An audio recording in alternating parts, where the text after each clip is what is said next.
Hello, welcome back. Today we've got another £200 worth of 10p's we're hunting through. We're looking for those alphabet 10p's that are so tricky to find nowadays. 2019 is the only book we've never filled. We've got good progress though. We've got A, C, D, E, F, G, H, I, J, K, L and M, N, O, R, T, U, V and X. So 7 still to go. We've been stuck on these last 7 for a long time. So long that we started a second 2018 book, having finished one of these in the past, which we are now 1 coin off of finishing. We need H for Houses of Parliament, otherwise we're all complete and dandy. So let's get into these bags and see what we find. Okay then, so whilst the hunt is ongoing, we're going to be going through some comments that have been left on my videos recently. Julie McGuigan says, can you explain how territories coins work? The UK coins are legal tender, so why aren't the territory coins legal tender on the mainland? The same reason that coins from the USA aren't legal tender in the UK. They aren't pound sterling effectively, the one that, as we would know it.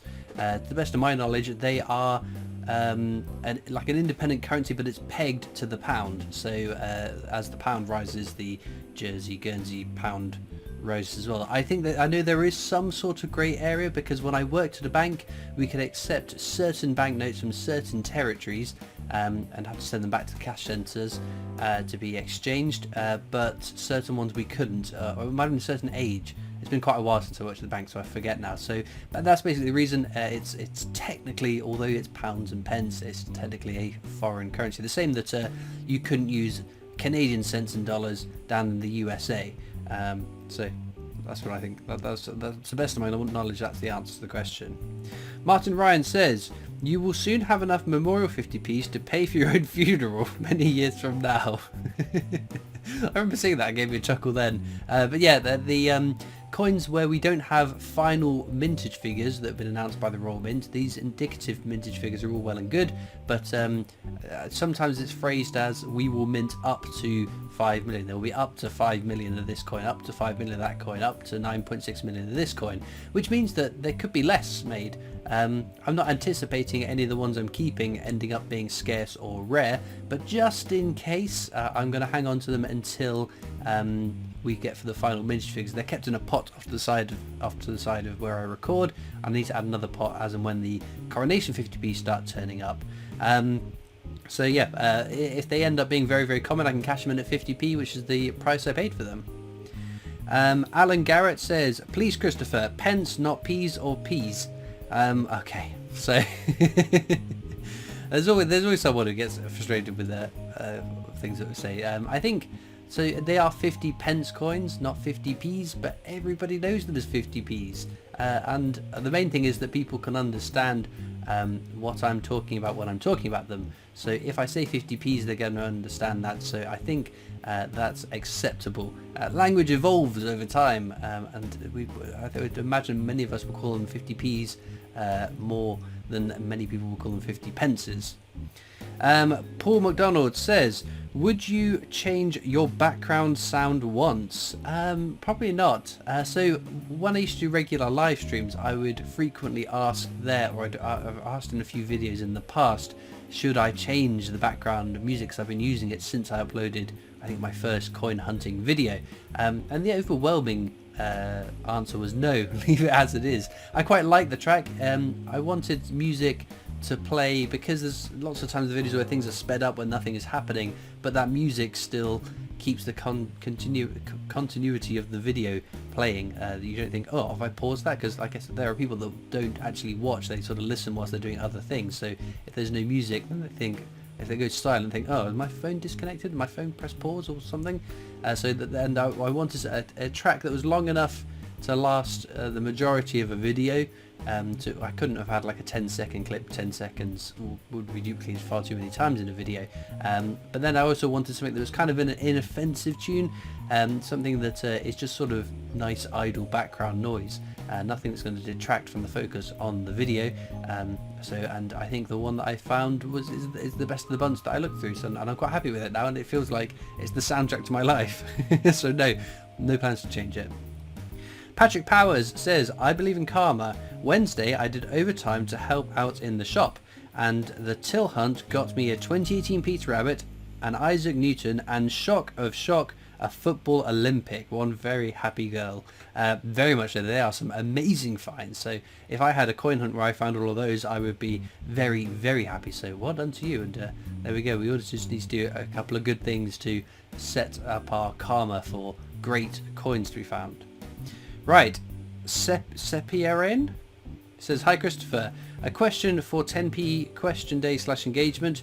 Firstly, have you seen the 2023 Manx Wildlife Trust collection that has recently dropped?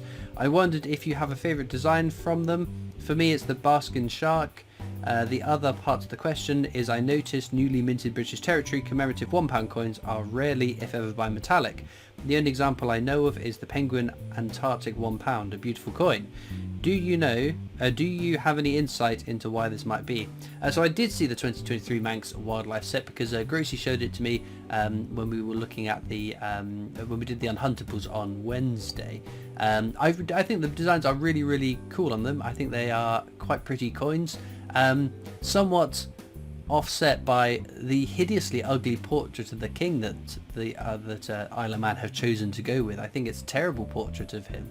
I think the UK Martin Jennings portrait is far superior than the one that they've chosen for there. So I'm not quite sure how much of an input he had on choosing his portrait, because I would not have said, oh yeah, that's a good portrait, I'd have that. It just doesn't look like him. It's just very odd.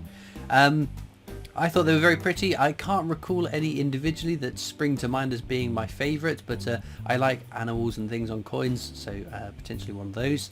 I won't be buying them because the Isle of Man produces far too many coins. I've spent enough money at buying Royal Mint releases throughout a year that I couldn't start buying coins from territories as well, because I know what I'm like. Once I start, I'll never stop. Why are British Territory commemoratives the old round pound coins? I don't know the definitive answer, but I could speculate. The 12-sided bimetallic pound coin that we use now in the UK is a coin that was created by the Royal Mint with plenty of fascinating security features I've spoken about many times over on the Britannia Coin Company's YouTube channel. So I get the impression that only countries that get their coins produced by the Royal Mint, because the Royal Mint produces coins for many foreign countries as well to fill their coin desires. I would imagine that the territories that haven't adopted this new pound coin and still use old round pound coin designs get their coins minted elsewhere. I think there's a Falkland one as well that I seem to recall being the case, so maybe the Falkland Island coinage is made by the Royal Mint in the UK as well. So that would be my guess, because they must have patents and copyrights and trademarks or whatever it is that secures the integral design that they've created to make those coins so secure. Art says you look through millions of coins and don't know the difference between obverse and reverse. Come on, son. Well, I don't believe that's my father or my mother, so leaving that comment, so there we go. I do know the difference between the obverse and reverse. For UK coins, definitely. The head side is the obverse, so the design side is the tails. I remember that because the monarch is obviously the obverse. I do sometimes have trouble getting things to stick in my memory, but that's something that I definitely do know the right, which is the obverse, which is the reverse. And that was on my 50p coin hunt, so I'm not quite sure what I said, or I must have misspoken. But the one time I do get trouble with obverse and reverse are foreign coins.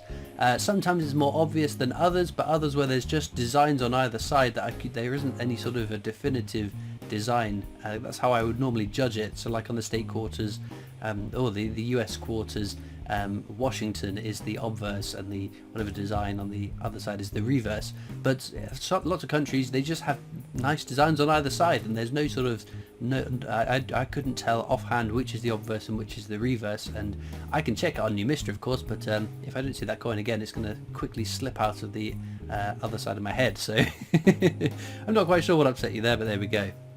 Shaylee Bell says, did I miss the edge hunt? Oh, I know. I had a run of £2 coin hunts where I didn't do the edge hunts. I think they might have been recorded in the same batch, and I was just unbelievably excited about having found the Commonwealth Games Northern Ireland that the thought of doing an edge hunt disappeared. Also, I have lots to speak about because I use my £2 coin hunts to sort of talk about coins and things. If I've got lots to talk about and I'm on a roll with my train of thoughts, then sometimes I do forget to do the edge hunt, so apologies. Ian Montgomery says, Christopher, do you think there are more collectors of coins since YouTubers started their videos? Right, we'll wrap up on this question. The simplest answer to that question is I don't know. What it could have been is there were plenty of coin collectors out there, and all these videos have sort of converged a large proportion of those UK coin collectors, modern coin collectors, into one place.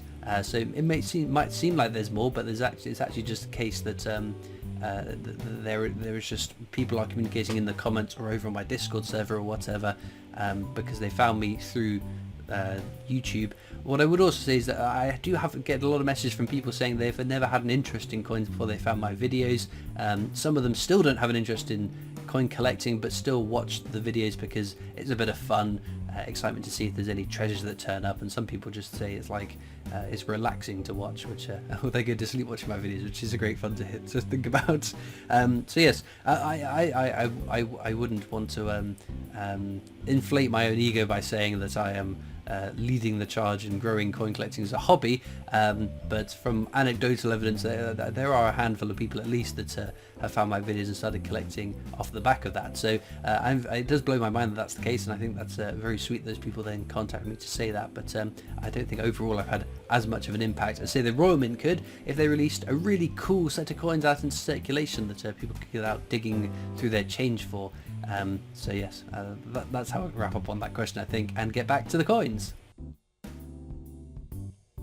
Well then, unfortunately no alphabet 10p's, but that's the way sometimes because they are so scarce and hard to find. But we did get a couple from Jersey 2016, and what was this one? 2002. So there you go, some finds better than nothing. So in lieu of telling me what your favourite coin from today's video is, do let me know in the comments what your favourite find of the week is. I'd be fascinated to know what you guys have been finding out in your change. Maybe a Coronation 50p. I've still yet to find my first, so hopefully they'll turn up soon. Links as ever in the description of this video to my coin collecting Discord server if you'd like to come over and join that. There's also links to my other social media channels and the PO box address you can write into me with if you wish. There's also a link to the Britannia Coin Company's YouTube channel, who I work for as my day job making videos for them, so please do check that out as well. All it leaves me to do now though is thank you so much for watching. I hope you've enjoyed, and I'll see you next time for more coins. Bye.